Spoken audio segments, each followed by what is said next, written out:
It's time for you to be the CEO of your business and your life. Hey, what's up? It's Steve Valentine, and this month we are just talking about business in general. So it's going to be easier for me to help you understand business, practical, tactical from my perspective in the real estate business.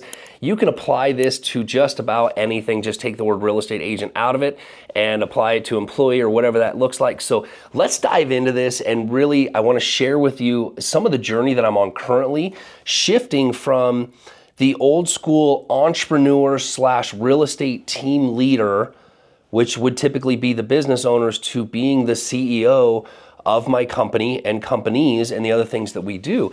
So just wanted to give you some insight as to what that looks like and how to change that mindset earlier in your career rather than later.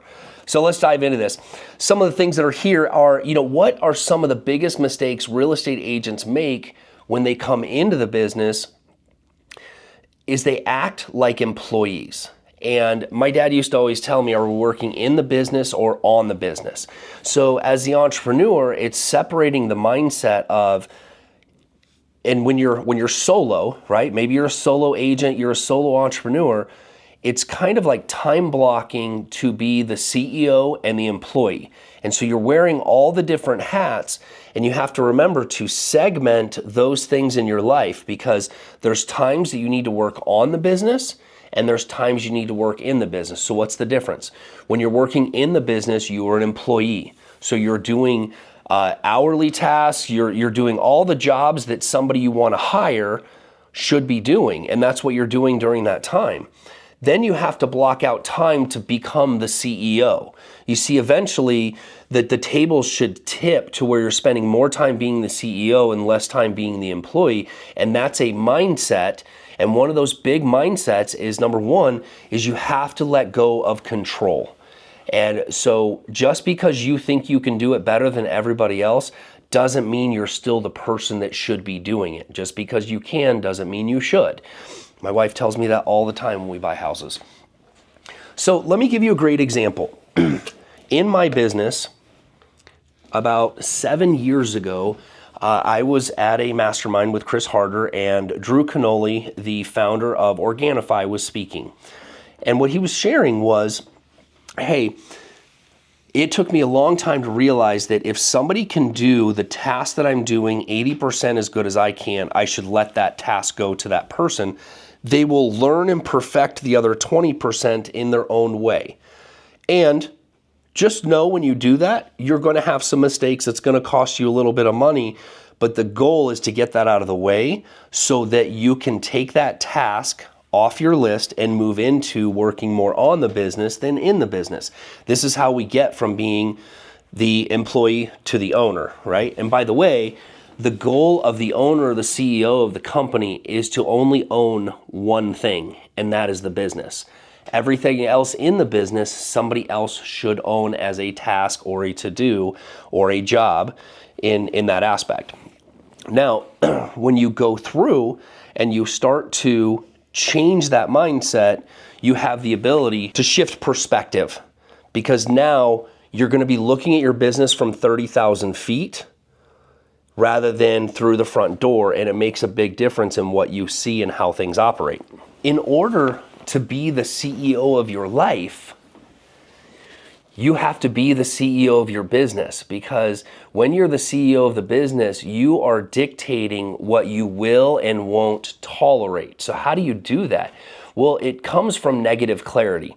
So as you start to do the employee tasks, you start to take those employee tasks and figure out which ones don't you want to do ever again. And you start making a list of those, and that starts to formulate the job description of the first hire that you're going to make. And what happens with that is it allows you to become the CEO of your life, because now you're hiring help at work, not just so you can do more work, but so that you can have a better quality of life.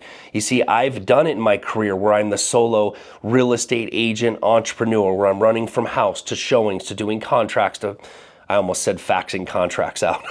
How long I've been in this business, answering my pages and, charging my block phone, all the things that I've done in my career when I was a solo agent. And back then it was a lot harder. Technology was not at our fingertips like it is now. You actually had to stop at offices and print things out and do all those pieces. And now you look at it 2 decades later into this business, and I have staff members that do certain parts of my business that also increase your customer experience by doing that. And that's where a lot of us, when we get into the CEO thing, we don't think that somebody else can provide the same level of experience that we have. The reality is we need to train and teach and hire the right people at the right amount of money that are there to serve in that capacity. You know, I was actually so blessed as I really looked through a meeting yesterday, and I realized where I'm becoming the CEO and understanding that my role is really to be the visionary and to drive the ideas. And the team that I have, I hate even calling them staff or employees, the team and partners that I have in my business, they are here 100% to support those ideas, help me noodle through them and bring the right ideas to the top. And then their job is to execute them 90% of the way and let me finish off the 10%.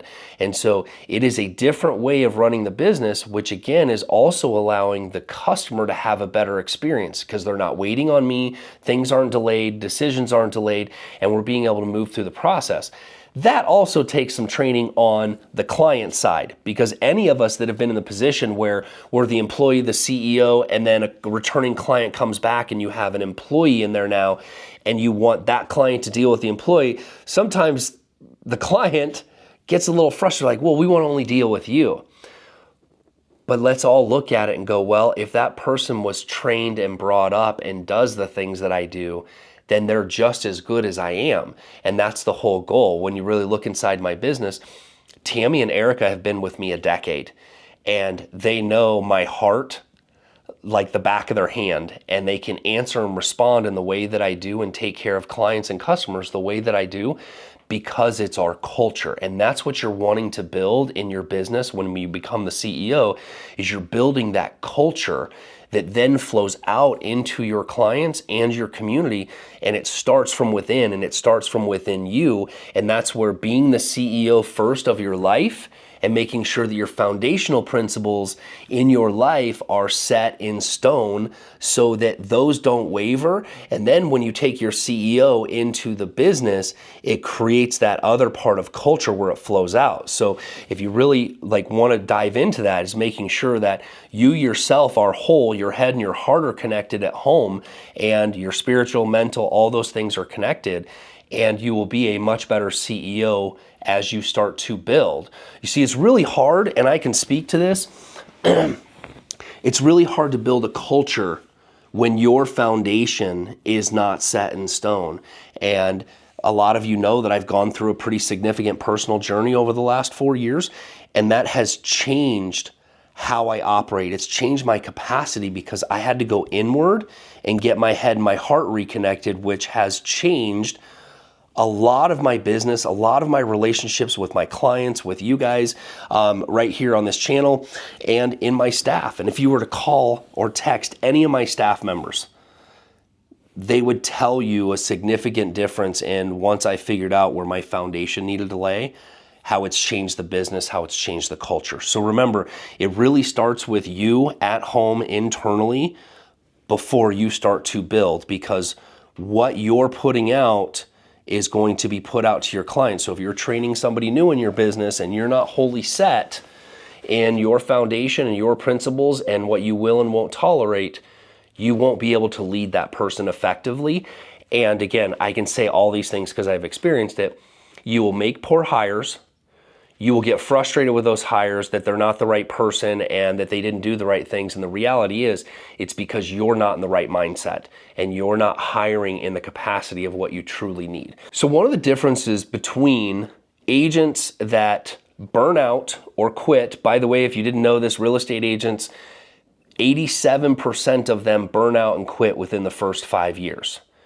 And that could be diminished by a long shot if they would understand this difference in becoming the CEO. Because real estate, just like entrepreneurship and anything, you can burn yourself out, burning the candle at both ends, trying to be successful and going through the process, paying the expenses. Because the reality is, when you're the entrepreneur, you're also the CEO, the CMO, the CFO, the COO. You are all the things to everybody. And there's not enough time in the day, so other things suffer. Usually what suffers is things at home, your personal life, your health. And so in order to get those back on track, when you do start to hire or you're at capacity, you're not just hiring to build more business. You're hiring to have a better life. So quick, small example. If you needed to buy, and let me just take this in perspective here.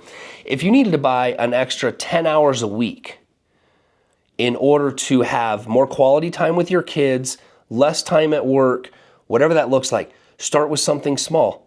Can you hire somebody at home to take care of cleaning, laundry, all the minute things that you spend the weekends and nights doing?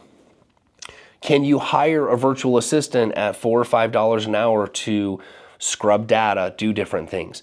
It's all about places where you can buy back time and eventually hire the right people for the task. And it might not be employees. The best part about today's day and age is technology is rampant with all the different things that you can outsource to buy time back.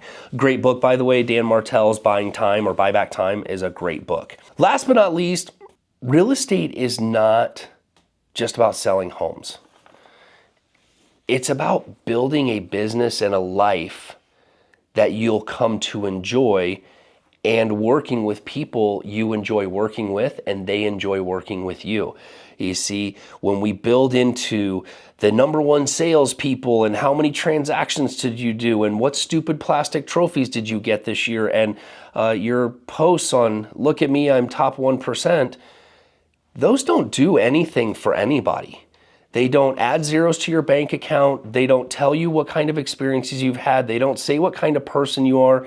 And they ultimately don't grow your business. They grow your experiences, they show your value, but the ultimate part is, are you burning yourself out getting to, I don't know if it's ego or arrogance, right? Some people like the limelight. I've lived it. I can say that there are better ways to do it. And one of them is realizing in your real estate business or your business that you start to picture and work through the things, making a list of the things that you do not want to do. Now, it's not just that you don't want to do, it's the things that your company won't do anymore, right? Like we have a list of non-negotiables of things we won't do anymore. And it's just part of our business. Now, can we connect people for that? Yes. If you try to be everything to everybody, you will burn yourself out. You'll realize that you're taking on the wrong client and leaving behind the right client because of energy. And I recently had a conversation with a client the other day, another agent that was really hard pressed with a client. She's like, you know, he's aggressive and he's doing these things and I've tried to fire him and I referred him to another agent and he's still coming back. And I'm like, look, what won't you tolerate from this client if you're going to do business?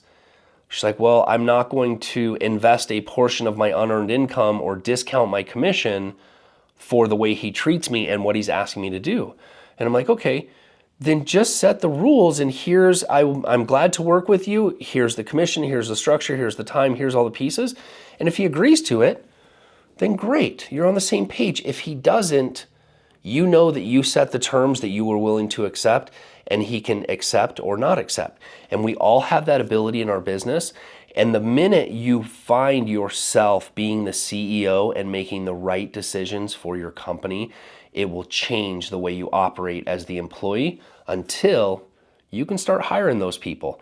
And then you get to take on the responsibility of being the CEO that has other mouths to feed, which is a whole nother topic for another day.